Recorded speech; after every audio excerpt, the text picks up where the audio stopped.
Oke, assalamualaikum warahmatullahi wabarakatuh. Waalaikumsalam warahmatullahi wabarakatuh. Udah dong lah.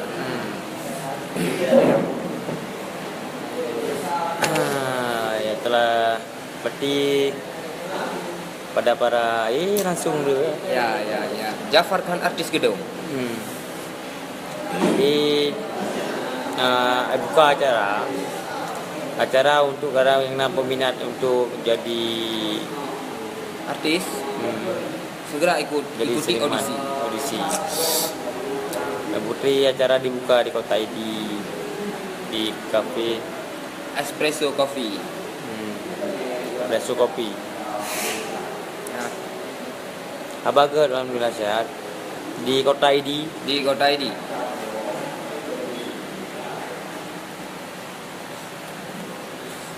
Salim ke Bang Fahmi, oke? Oke.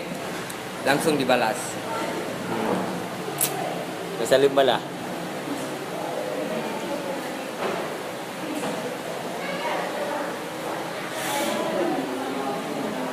Marisan Anjali, selamat bergabung. Oke. Oke. Marisan Anjali, selamat bergabung.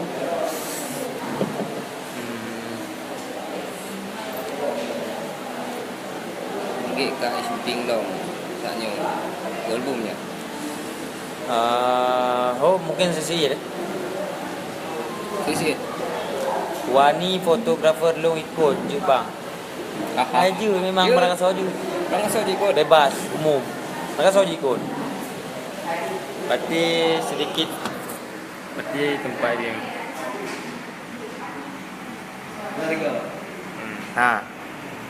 Bye bye.